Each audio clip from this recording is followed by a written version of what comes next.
I think that fathers, next slide please, fathers have a lot of questions. Cred că tații au multe întrebări. Următorul slide, vă rog. Because a lot of times, I don't know here in Romania, but a lot of times in other parts of the world,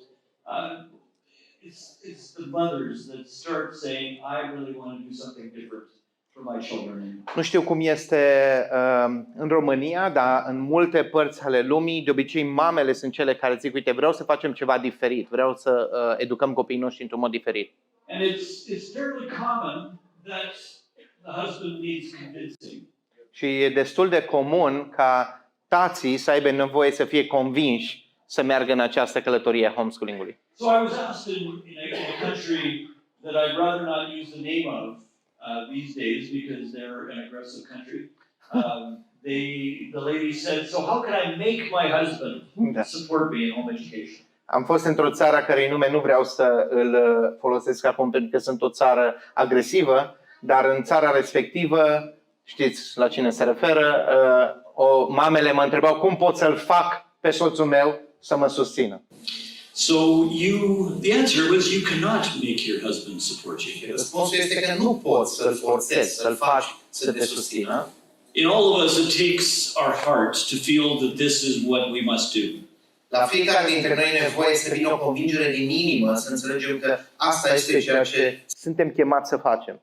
Because it's hard, we need to have a commitment that goes beyond, it's a good idea, maybe we could try. Pentru că este greu, este dificil, trebuie să avem o convingere mai puternică decât, pare o idee bună, poate îi dăm o încercare. So there's certainly some of the questions that we've already talked about.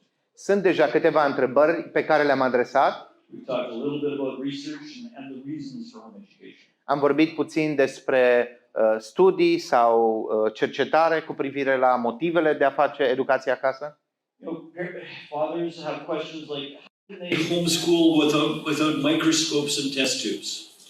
O întrebare pe care o pun tații, de exemplu, este cum poți să faci homeschooling fără să ai microscop și tot felul de probete. But you'll remember the comments that we had about using everything that you have in life. Țineți minte comentariile pe care le-am făcut a folosi lucrurile pe care le ai disponibile în viața ta la momentul acesta. Now, a microscope is a really cool thing, but now you can buy these very inexpensive microscopes that you can hook up to your cell phone. Un microscop adevărat, cu lupe, așa, e o chestie foarte drăguță și interesantă și bună de avut. Dar astăzi sunt anumite microscope care le poți lega la laptop sau la telefon și nu sunt scumpe. And you can, for test tubes, you can grow things in your refrigerator that maybe you don't want to eat, but they can be amazing science lessons. Și pentru partea asta de chimie, de teste, poți să faci anumite lucruri în frigider, poți să faci anumite studii, teste, poate nu vor fi bune de mâncat, dar măcar va fi știință interesantă. In a lot of homes, the father's question is, well, okay, we'll do this home education thing, and maybe my wife will do most of the teaching. What about me? De multe ori tații gândesc ceva de genul ăsta, ok, facem acum chestia asta cu educația acasă, soția mea o să facă mare parte din predare, dar eu ce treabă am? Eu pentru ce trebuie să fac? I have a job or a business or I can't teach all day long. Eu am o slujbă, am un business, am un job care mă solicită. Eu nu pot să predau toată ziua. And I think, thinking back to my home education, I could be quite guilty or intimidated by feeling like I was not doing enough. Și când mă gândesc la felul în care eu am fost implicat în educația acasă, de multe ori mă simt vinovat, gândindu-mă că n-am fost destul de implicat. For a lot of mothers, home education is a full-time job. Pentru majoritatea mamelor, educația acasă este o slujbă full-time, da? De toată ziua, nu 8 ore. On top of helping care for the home and do all of the things that a mother does. Și în plus trebuie să ai grijă și de casă, și de familie, și de toate lucrurile pe care o mamă le face în mod obișnuit. So mothers should have a T-shirt that's just like a big S, Supermom. Și mamele ar trebui să poarte un tricou cu S de la Supermama. But we sometimes as men say, well, that's wonderful, but what should I do? Și ca soț, de multe ori putem zice, wow, extraordinar, dar eu ca tată, ca soț, eu ce am de făcut? Care e rolul meu? Now, for many men, the world has changed, especially in the last 3 years. Pentru majoritatea bărbaților, lumea s-a schimbat, în special în urma acestor 3 ani. How many of you men work from home? Câți dintre voi munciți de acasă? I suspect if we asked that question more than 3 years ago, it would be very few. Cred că dacă puneam aceeași întrebare în urmă cu 3 ani înainte de COVID, destul de puțini spuneau că eu. So the first step, the first possibility in what does the father do is being home some. Cred că un prim răspuns la întrebarea ce trebuie să facă tatăl este să fie acasă mai mult, să fie prezent acasă. But that's not always possible. Câteodată nu e pentru toată lumea posibil lucrul ăsta. So it becomes a matter of being there for the time that you can be there. Dar ideea e atunci când ești, să fii prezent acasă, să fii disponibil pentru familia ta. Next slide, please. Următorul slide, vă rog. So the question is, how can you help? Următoarea întrebare este, cum poți tu ca tatăl ajuta? So the first thing that you can do is be interested. Primul lucru pe care îl poți face este pur și simplu să fii interesat, preocupat. What does that look like? Cum arată acest lucru în practică? When your wife reads a book, you read the book. Când soția ta citește o carte, citește acea carte împreună cu ea. When your wife goes to a homeschool conference, go to the homeschool conference. Când soția merge la o conferință de homeschooling, mergi și tu la conferința aia. That doesn't happen everywhere in the world, and it's so encouraging to see you men here. Nu se întâmplă pe tot locul să văd bărbații lângă soțiile lor cum e aici. E foarte încurajator să vă văd ca și cupluri. We go to some places and the room is filled 90% with women. Mergem în unele locuri și 90% din audiență sunt doar femei. And it's great that they're there. Și ne bucurăm mult că ele sunt acolo. But I think they would want their husbands to be interested. Dar cred că ele își doresc ca soții lor să fie de asemenea interesați. The best way that you can be interested is to have discussions. Cel mai bun mod de a fi interesat e pur și simplu de a avea discuții împreună ca și cuplu pe această temă. I remember a number of different stories of people start the home education. In some cases, the wife would have read a book or heard a speaker and come home and say, "Honey, we need to do this home education thing."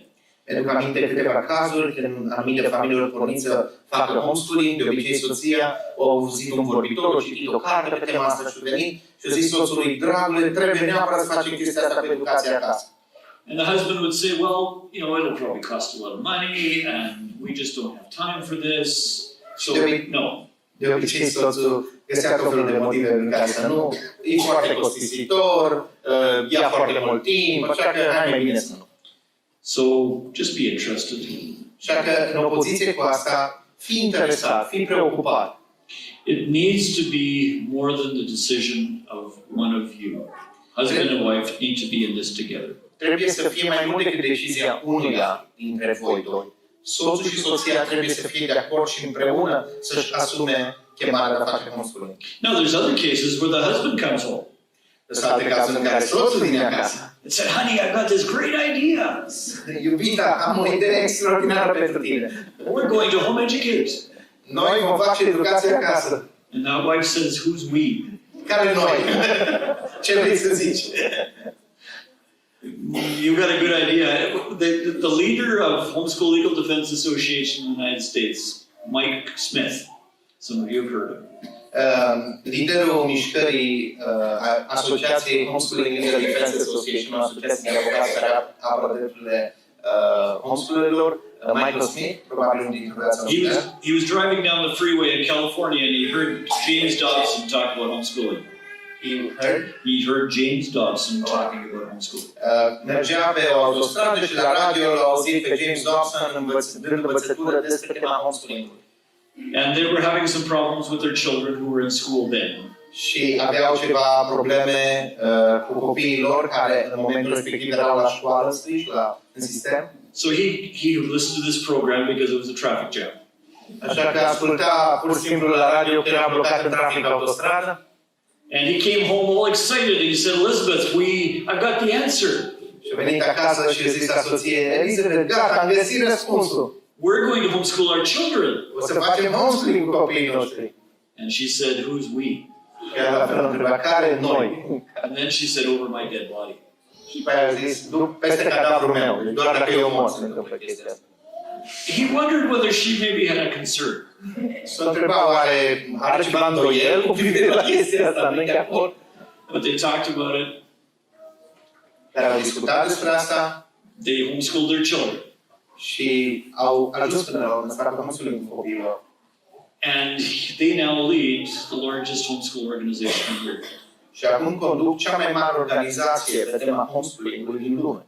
It takes both of you being interested. E nevoie ca amândoi să fiți implicați, preocupați, interesați. It takes more than just being interested. Cere mai mult decât doar să fii interesat de subiect. You need to be involved. Trebuie să fii și implicat. So what does that look like? Asta cum arată în practică? It looks very different for different people. Arată diferit pentru diferiți oameni. Just like we talked about homeschools being different and depending on the family and the children. La fel cum homeschooling-ul arată diferit de la familie la familie și chiar de la copil la copil, The role of fathers looks very different in different families. la fel și rolul tatălui arată diferit din familie în familie. For some families, fathers do virtually all the teaching. În unele familii, tații dau aproape toată învățătura ei. For various reasons, sometimes the wife has a professional career. În unele cazuri, poate soția are o carieră profesională foarte importantă. So dad stays home and does this. Așa că tatăl își asumă această responsabilitate și se ocupă de educația copilului. In other cases, it's shared between them. În alte cazuri, fac împreună o proporție tatăl, o proporție mamă. In other cases, the mom does most of the teaching. În alte cazuri, mama face mare parte din predare. That was the case in our family. Asta a fost și cazul în familia noastră. Bev did most of the teaching, and I tried to be involved. Beverly făcea mare parte din predare, iar eu încercam să fiu implicat And did what I could. și făceam ce puteam. So what did I do? Dar mai exact ce făceam? I was able to listen to what the children were doing. În primul rând, ascultam ceea ce copiii învățau, ceea ce făceau. We were able to be involved together in various kinds of field trips and activities. Făceam împreună diferite excursii sau experiențe de învățare în natură. I was able to help more with some of the science because that was somewhat of my interest. Am putut să predau mai mult partea de științe, pentru că asta îmi plăcea mie și mă interesa pe mine. But it was always a struggle because I was working and had a career and was traveling and doing different things. Dar asta era greu pentru că munceam, aveam un job care mă solicita mult, trebuia să călătoresc, nu eram tot timpul disponibil. But many times we were able, because of the flexibility, for the children and Bev to travel with me. Dar de multe ori, pentru că făceam homeschooling, exista această flexibilitate ca Beverly împreună cu copiii să călătorească împreună cu mine. So they spent a lot of time with me, driving around the countryside, looking at fields, and going to agriculture conferences. Așa că au petrecut mult timp cu mine în mașină, călătorind prin tot felul de zone rurale, uitându-ne la dealuri și participând la conferințe despre agricultură. But we were able to do other things together with that. Dar în același timp puteam să facem și alte lucruri în acea excursie. I would suggest to you dads that you need to be prepared to give time. Cred că cel mai important lucru care îl propun taților este să fiți pregătiți să dați din timpul vostru. If there's something that you'll hear me say numerous times, it's that you need to listen. Dacă e un lucru care îl voi repeta și mă veți auzi și insist pe el, este acesta. Aveți nevoie să ascultați. You need to learn to listen to your wife and to your children. Trebuie să învățați să ascultați atât soțiile cât și copiii voștri. Next slide, please. Următorul I want to slide. warn the fathers. Vreau să le dau un avertisment taților. And maybe the mothers, because it's both sides depending on the involvement, but Poate și you will want to quit. vei vrea să renunți din timp în timp. You will say, this is too hard, it's not working, we need to do something else, we need to quit. Vei zice, e prea greu, e prea solicitant, nu funcționează, pur și simplu trebuie să abandonăm și să facem altceva. Don't be surprised when that happens. Nu fiți surprinși când asta se întâmplă. it will happen that you're frustrated and you'll want to quit. Se va întâmpla să fii frustrat și să vrei să renunți. Every week. În fiecare săptămână. It's true. E adevărat. You know, sometimes you have a good week and that week is okay, but You have to win the next. Și credea că vei avea o săptămână bună în care nu vei vrea să renunți, dar în următoarea săptămână vei vrea de două să renunți.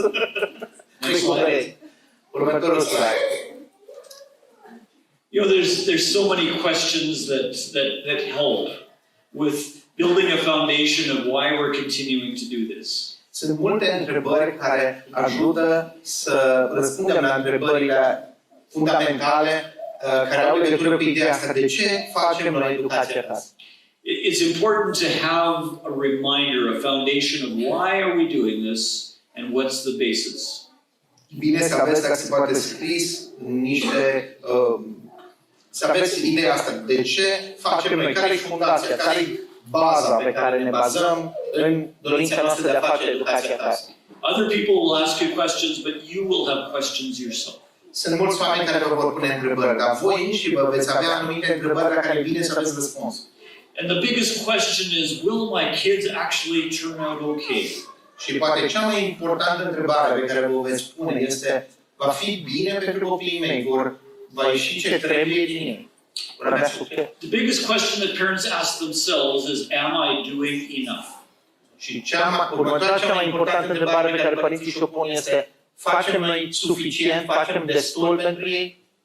And only you can answer that, but generally the answer is yes. Numai voi puteți da răspunsul adevărat pentru familia voastră. În general, dacă ați ales asta, răspunsul este da. But we need to keep asking ourselves that. Dar totuși trebuie să ne punem întrebarea asta în mod serios și autentic. Fac tot ceea ce ține de mine. Next slide, please. Următorul slide, vă rog. What I find for me was coming to a realization that it was actually not about my children. Ce m-a ajutat pe mine este să ajung în punctul ăla de a realiza că, de fapt, nu este atât de mult despre copiii mei, ideea asta cu educația acasă. We're so focused on our children and having them make the finish line. Suntem atât de concentrați pe copiii noștri și ca ei să ajungă la linia de finish, To have them successfully graduate. să gradueze cu note bune, cu succes, That I think we have a hard time looking at things beyond that. și cred că ne este foarte greu să privim dincolo de acest punct în care, domne, gata, au terminat cu școala. So I'd like to paint you a little picture. Așa că vreau să aduc înaintea voastră o imagine. First of all, realize that this picture is not about you and your children. În primul rând, realizați că această imagine nu este despre voi și copiii voștri. Because we're not teaching and raising children. Pentru că noi nu învățăm și creștem copiii. Yes, we are teaching children, but we're teaching them to be adults. Noi, da, într-un fel învățăm copiii, dar învățăm ca să ajungă adulți.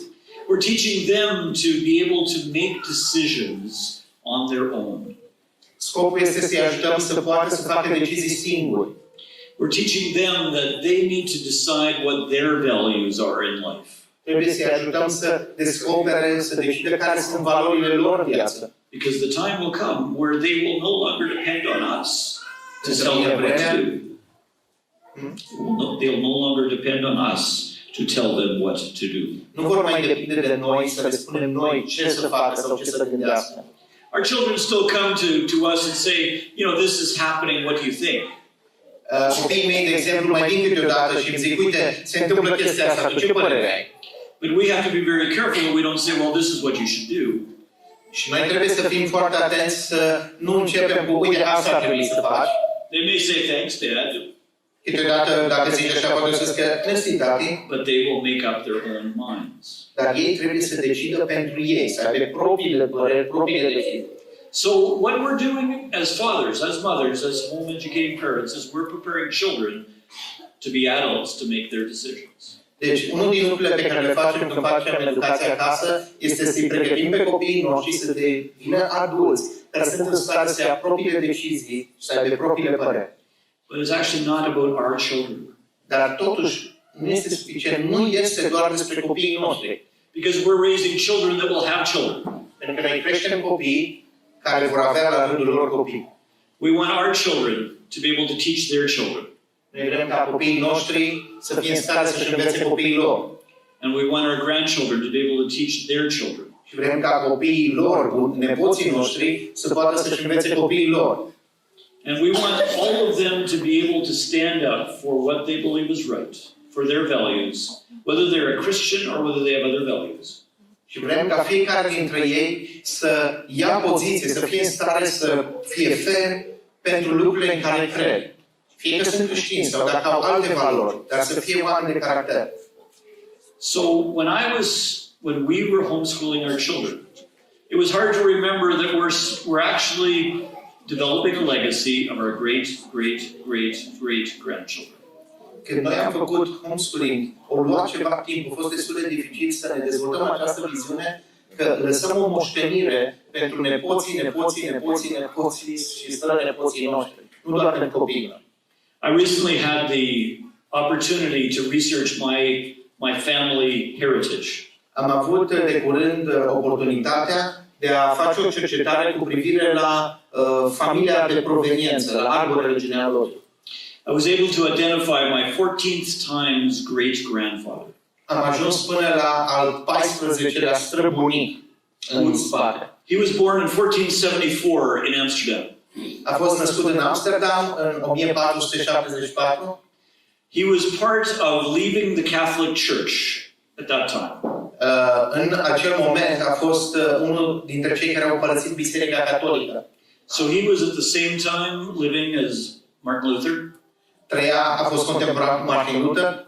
And he was a follower of a man called Menno Simons. Și a fost un urmaș al lui Menno Simons, Menno de la Menoniți. So I'm Mennonite. Așa că eu sunt un menonit. This man, Jan Giesbert de Veer, lived in 1874. This is my 1474. Thank you. Acest om, can you say the name again? Jan Giesbert de Veer. Jan Giesbert de Veer a trăit în 1474. He made decisions in his values and his faith. El a luat anumite decizii bazate pe credința lui, pe valorile lui. He taught his children. El și-a educat copiii și a învățat copiii. Who taught their children. Care și-au învățat copiii la rândul lor. They moved from Amsterdam to Danzig. S-au mutat din Amsterdam în Danzig. From there they moved to Ukraine. De acolo s-au mutat în Ucraina. My grandfather moved from Ukraine to Canada. Și bunicul meu s-a mutat din Ucraina în Canada. All because of their faith. Toate aceste lucruri din cauza credinței lor. And I believe that I'm able to stand here today because of that legacy of faith. Și eu cred că sunt astăzi în stare să stau înaintea voastră, să vorbesc despre acest lucru din cauza acestei moșteniri din urmă. So for Jan Giesbert in Amsterdam, who was a grain trader, he made decisions that affected me today. Așa că acest strămoș al meu, de la 1400, a făcut anumite decizii care mă afectează pe mine astăzi. So that was before Columbus went to America. Și asta a fost înainte ca Columb să meargă în America. It's difficult for us to look into the future and imagine the legacy that you have. Este greu pentru noi să ne imaginăm, să privim în viitor, să ne dăm seama ce impact și ce moștenire o să aibă lucrurile pe care tu le faci astăzi copiii tăi. But if you realize that you're raising children who will raise children who will raise children. Trebuie să înțelegem acest lucru, că creștem copii care vor avea copii, care la rândul lor vor avea copii și că investiția asta e pe generații. For us, we didn't quit. Noi pot să spunem că nu am abandonat. We kept homeschooling. Am continuat să facem educația acasă. Because we believed it was the right thing to do. Pentru că am crezut că este lucru bun, lucru corect de făcut. Not just for our children. Nu doar pentru copiii noștri, but for the generations that would come. ci și pentru generațiile care vor urma să vină. Next slide, please. Următorul slide, vă rog. I would encourage you as fathers to ensure that the teaching is important of what your children learn. V-aș încuraja ca și tați să înțelegeți că, să vă asigurați că învățatul este important pentru copiii voștri în timp ce învață. I would suggest that you should make a list. Vă sugerez că ar fi bine să aveți o listă. What are the important things that you want your children to learn in life? Care sunt lucrurile importante pe care copilul tău trebuie să le știe în viață. This is a list that I had from about 20 years ago. Asta e lista pe care mi-am făcut-o eu acum vreo 20 de ani despre prioritățile mele în educație. Actually, for more than 20 years. Mai mult de 20 de ani. I wanted my children to learn that God loves them. Am vrut ca copiii mei să știe cu siguranță că Dumnezeu îi iubește. To love God and to love others. Am vrut ca ei să învețe să-L iubească ca răspuns pe Dumnezeu și să iubească pe ceilalți. I wanted them to learn God's word and His statutes. Am vrut ca ei să învețe cuvântul lui Dumnezeu și poruncile Lui. I wanted them to learn to obey. Am vrut ca ei să știe să asculte, să se supună. I wanted them to learn to trust God for their needs. Am vrut ca ei să învețe să se încreadă în Dumnezeu când au diferite nevoi. And I wanted them to learn to work. Și am vrut să învețe să muncească, să le placă să muncească. There's a lot of people that don't know how to work. Sunt foarte mulți oameni care pur și simplu nu știu să muncească. That doesn't mean being a slave, Asta nu înseamnă să fii sclav, but work is good. dar munca este bună. So what is, for me, where did I get that? What does Scripture say? There's verses there that we could use. De unde mi-am scos eu aceste principii? De ce am vrut aceste lucruri? Acestea sunt argumentele din Biblie, argumentele scripturale pe care le-am avut pentru fiecare prioritate pe care le-am notat. I would encourage you to make your own list. Vă încurajez să vă faceți voi propria voastră listă. So what did Scripture say to me? Next slide. Deci, ce îmi spune mie Scriptura? In Ephesians, it says, "Fathers, do not exasperate your children. Instead, bring them up in the training and instruction of the Lord." În Efeseni 6:4 zice, părinților, nu vă provocați copiii la mânie, ci creșteți-i în disciplina și învățătura Domnului. So what does exasperate mean? Ce înseamnă să îi exasperezi sau să îi întărâți la mânie? It's the opposite of having a good, close relationship. Este opusul a avea o relație bună și sănătoasă cu ei. We've already talked about Deuteronomy, where it talks about teaching diligently whenever we're living. Și am vorbit deja despre Deuteronom 6, despre a învăța cu credincioșie, perseverență, în orice context sau loc ne-am afla. The last verse in the book of Joel talks about the generations. Și ultimul verset, cel din Ioel, vorbește despre generații. It talks about the reality that we need to share with them what has happened before. Vorbește despre această realitate, că noi trebuie să împărtășim cu copiii noștri istoria, lucrurile care s-au petrecut înainte. So the things that have happened in your family. Lucruri care s-au întâmplat în familia voastră.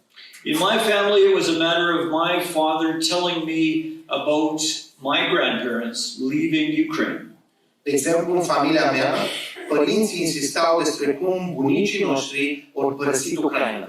About leaving a country that was so rich and so productive. Cum au părăsit o țară care era atât de bogată, atât de productivă. To go to a strange country. Să se ducă într-o țară ciudată. In order to follow their beliefs. Ca să poată să-și urmeze credința. About the hard things that my parents lived through. Despre lucrurile grele prin care au trecut părinții mei. About losing 3 children at birth. Despre faptul că au avut 3 copii care au murit la naștere. About their house burning down. Despre felul în care casa lor a luat foc. About my brother having polio. Despre fratele meu care a avut polio. And yet, despite all of those things, they could say that God was faithful. Și în ciuda tuturor acestor lucruri, ei pot să mărturisească că Dumnezeu e credincios, te poți baza pe El. They could say that it wasn't easy. Ziceau și că nu a fost deloc ușor. There were days when they didn't know where they would have any money. Erau zile în care nu știau de unde să facă rost de bani, nu aveau nimic. But I could see them pray and depend on the Lord. Ei am văzut cum se rugau și cum depindeau de Dumnezeu. And they could say to me, "We are praying for you." Și ei îmi spuneau mie, noi ne rugăm pentru tine. That is a generational focus. Asta înseamnă să ai o atenție generațională, care să vadă dincolo de copiii tăi, generațiile. So when your wife says, "We need to quit, we can't do this." Deci, băieți, când soția voastră va zice, gata, abandonăm, eu nu mai pot face chestia asta, Put on your long-range glasses ia-ți ochelarii de vedere la foarte mare distanță and help with that focus on the things beyond yourselves. Și ajutați-vă cu această idee, văzând dincolo de voi și de problemele imediate. And when you say we need to think about our great grandchildren, even though your wife says you're crazy, Și când îi spune că, uite, trebuie să ne gândim la strănepoții noștri, chiar dacă soția ta zice, ești nebun, we can say this is the real reason why we're doing these things. It's beyond us. spunem, uite, adevăratul motiv pentru care noi facem asta e mult dincolo de noi și de neplăcerile noastre. So, let's go to the next slide and talk a little bit about practical things. What are the challenges? La următorul slide și să vedem câteva lucruri practice. Care sunt provocările în calea educației acasă? If you haven't already heard the message, homeschooling is not easy. Dacă până acum n-ați prins ideea asta, homeschooling-ul nu este ușor. Dads, your support is needed. Taților, e mare nevoie de implicare și de suportul vostru. Because your wife can't do this without you. Pentru că soția voastră nu poate să facă asta fără voi. One of the hardest things is that home education costs time and it costs money. Unul din lucrurile grele este că educația acasă costă atât bani cât și timp. You will most likely need to make decisions because in most cases you'll only have one income. Și va trebui să luați anumite decizii grele pentru că în cele mai multe cazuri veți avea un singur salariu. So that big screen TV or that motorcycle might not be on your list anymore. Așa că motocicleta care să o cumpărați ar putea să pice pe listă. And that's okay. Și ăsta e ok, un lucru la care trebuie să renunțați. In your looking at your homeschool as a dad, remember that it needs to be customized and flexible. Când vă uitați voi la cum veți face educația acasă, țineți minte că trebuie să existe flexibilitate și adaptabilitate la familia voastră, la contextul vostru. Just because that other family that is so successful or looks so successful in your community doesn't mean that it fits you. Faptul că o altă familie care face homeschooling dintr-un anumit fel și sunt de succes sau din afară pare că mamă ce succes au, asta nu înseamnă că exact la fel trebuie să o faci și tu. Don't look at what others do. Find your own way. Nu te uita și copia pe alții ce fac ei. Găsește propria ta cale, felul în care voi ca familie trebuie să faceți. So a challenge to you as a father is how can you be an encourager to your wife and your children versus a backseat driver or a critic? Așa că întrebarea este cum poți tu ca și soț să fii un susținător și un încurajator al familiei tale în loc să stai pe bancheta din spate sau mai rău să fii un critic. Don't come home and say, "So honey, what did you do today?" Nu veni acasă și zi, no, iubita, astăzi ce ai făcut? A friend of ours told us a story of her husband coming home and saying, "So honey, what did you do today?" O prietenă de-a noastră ne-a zis o poveste care începea așa. Soțul a venit acasă și a întrebat, The house was a mess. acasă era dezastru, lucrurile erau împrăștiate și întreba, no, iubita, tu ce ai făcut azi? There was no supper. În seara aceea, cina n-a servit. So the wife said, "Honey, how many children did we have when you left this morning?" Soția a întrebat, dragule, câți copii aveam când ai plecat la muncă azi dimineață? He said 4. A zis 4. She said, "So how many children are here now?" Și acum câți mai avem? He said 4. Tot 4. And she said, "I kept them alive today." I-am ținut în viață. Și aia nu a fost ușor. You know, some days, În unele zile, keeping them alive is an accomplishment. să-i țin viață e o mare realizare. And we need to be careful what we say when we first walk in the door. Așa că trebuie să avem grijă ca și tați ce spunem și ce transmitem atunci când venim acasă. So what's the role of homeschool fathers? Next slide, please. Deci, care este rolul taților în timp ce fac homeschooling? Următorul slide, vă rog. Our first goal is to listen Primul nostru scop este să ascultăm, and then to encourage carefully apoi să încurajăm cu grijă and then to listen și apoi să mai ascultăm, and then to support apoi să susținem and then to listen. și apoi iar să ascultăm. Can you see a theme? Vedeți cumva o temă care se repetă? So some practical ideas. Next slide. Câteva idei practice de pe următorul slide. Offer to help. Oferă-te să te implici, să ajuți. But don't come with a list of, here's the list of things that I want to do for you. Dar nu veni tu cu o listă, uite, 8 lucruri care eu vreau să le fac pentru tine. Ask. Întreabă. How can I help? Cum pot să te ajut? Use your talents. Folosește-ți talentele. Take time to do things. Ia-ți timp să faci anumite lucruri importante. Be a mentor to your children where you come alongside them and help them. Fii un mentor pentru copiii tăi, venind alături de ei, ajutându-i, învățându-i. Take a project, an idea, like a unit study, is where you put things together as a unit and do it. But take responsibility. An example is that our daughter was interested in growing things. So I worked with her in a unit on growing this garden. But it wasn't my wife's job. Ok, încerc să-ți asumi un proiect pentru o perioadă de timp, un fel de unitate de studiu și dat ca exemplu, fetița lor era foarte interesată de a cultiva lucruri, de a crește lucruri și ori făcut împreună o grădină. Și soția nu s-a implicat în lucrul ăsta, au fost un proiect al lui și a fiicei lui care au făcut acea grădină împreună. And I've heard many moms say, it was great to have my husband take this thing and do it, and I didn't have to think about it. Multe mame ne zis că a fost foarte fain ca soțul meu să își asume o chestie, să o ducă până la capăt și eu să nu mai trebuia să mă gândesc la subiectul ăla. Știu că el s-a ocupat. So my son-in-law teaches math to our older grandchildren. De exemplu, ginerele nostru predă matematică la copiii lui. He's weird. El e un tip ciudat. Because his eyes light up on mathematical concepts.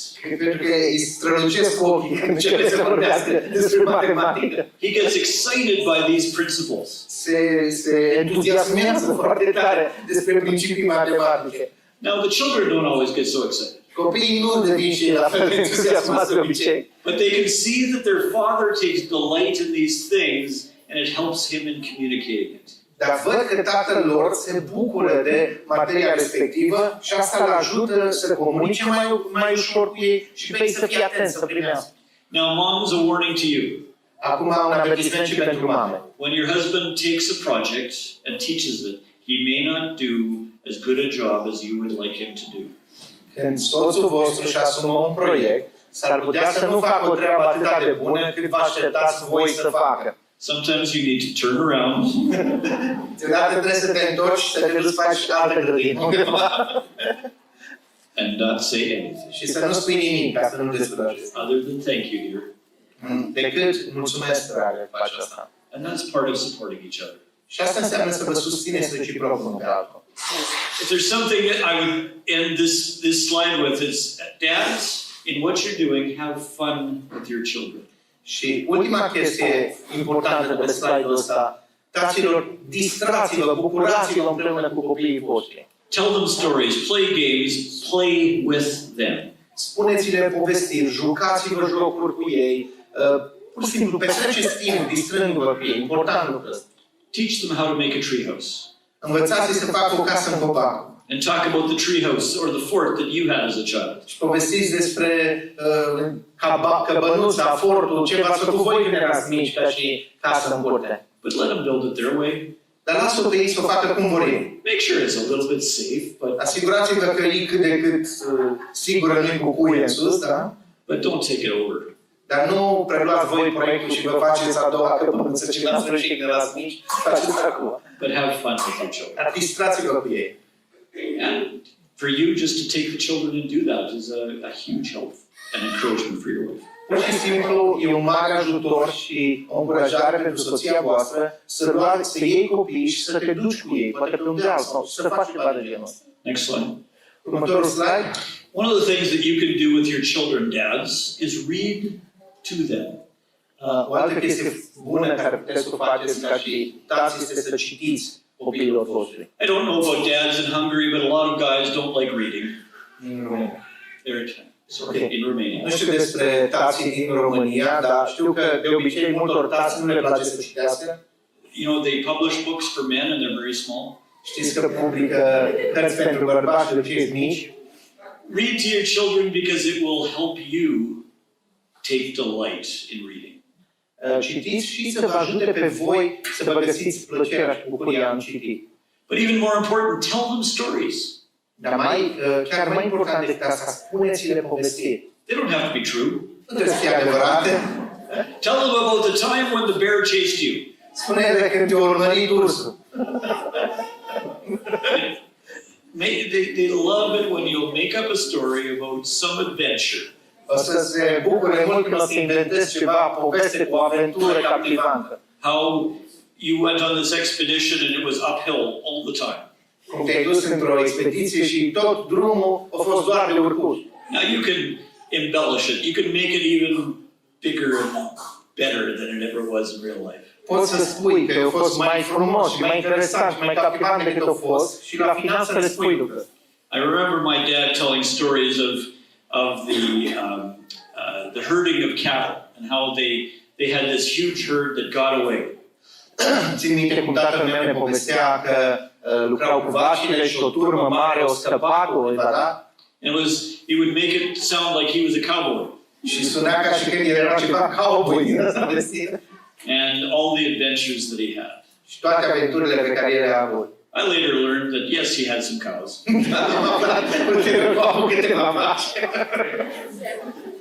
But they didn't stampede through the town. Da, dar nu au fugit prin oraș și nu dădeau cu foarele oameni. Yes, there was a bear one time, but it didn't attack him. Da, și la un moment dat au văzut ceva urs, dar nu l-a atacat nimeni. But we told our children about the bear that was on top of the car of our. Dar noi le-a zis copiilor că odată unul s-a urcat pe mașină. And it ate our breakfast. Și ne-a mâncat în micul dejun. Have fun doing those things because your children will remember and it gives them creativity. Faceți chestii de genul ăsta copiii voștri pentru că le vor ține minte, vor fi amintiri prețioase și vor ajuta și pe ei să aibă creativitate, să aibă imaginație. Next slide, please. Următorul slide. Spend time together, whether that's hiking or walking or reading or playing in the water. Petreceți timp cu ei, indiferent că e vorba de plimbări, de citit, de povestit, de mers la apă. Find activities that you can do together as a family, father with children. Preocupați-vă să găsiți activități pe care le puteți face împreună, tați cu copii. Next slide. Următorul slide. Are you overwhelmed yet? Te simți copleșit deja de toate lucrurile care ai de făcut? You don't need to do this on your own. Nu trebuie să faci chestia asta singur. Next slide. Următorul slide. Remember that you have 2 ears. Amintește-ți că ai două urechi. Remember, next slide, Adu-ți aminte următorul slide. that your job is to listen. Că treaba ta este să asculți. And I'll give you a warning. Next slide. Și îți mai dau un avertisment. Your wife can tell when you're not interested. Soția ta se prinde când nu ești interesat. Și din mâinile aceasta. We have a danger as men where we want to immediately solve a problem. Noi avem o înclinație ca și bărbați că vrem imediat să rezolvăm problema. Our wife says, I'm frustrated, it's not working, and there's all these problems. Soția zice, uite, sunt frustrată, nu-mi place, sunt tot felul de probleme. So we walk up and say, well, here's what the answer is to all of these problems. Și noi zicem, uite, ăsta este răspunsul la toate problemele tale. Your wife actually doesn't want to hear all the answers to the problems. Soția ta, de fapt, nu vrea să audă toate răspunsurile tale la probleme. She just wants you to listen. Vrea doar să asculți. So I'm going to do a little bit of an exercise, and it's good that we have both husbands and wives here. Așa că vreau să facem un exercițiu, e bine că avem și soții și soțiile acum. When your wife starts telling you some of these things, I want you to practice this. Look at your wife, look at her in the eyes and say, Vreau să faceți, să dezvoltați o abilitate importantă. În timp ce soția zice anumite lucruri, tu te uiți la în ochii ei și zici And keep saying, și mai zici and keep looking in your eyes. și privește în continuare în ochi. And if you want to earn extra points, Dacă vrei să câștigi și puncte suplimentare and be able to listen even more, you can say, honey, can you tell me more? Dacă vrei să înveți să asculți și mai mult, spune, poți să-mi dai mai multe detalii, dragă? Mai spune. But do not. Dar nu come up with a list of answers Venim cu o listă de răspunsuri. until you've had time to think and pray and talk more. Până ce nu ți-ai luat timp să asculți, să te rogi, să înțelegi, Because the list of answers should be from both of you. pentru că lista aia de răspunsuri ar trebui să o faceți împreună, ar trebui să vină de la voi amândoi. A joint plan. Un plan comun. Your job, listen and love. Next slide. Treaba ta este simplă, să asculți și să iubești. Home education is all about love. Educația acasă este despre dragoste în principal. And being a father is all about love. Și să fii tată este despre a iubi. And I would just encourage you to love your children. Și vă încurajez, dincolo de orice altceva, iubiți-vă copiii. Thank you. Mulțumesc!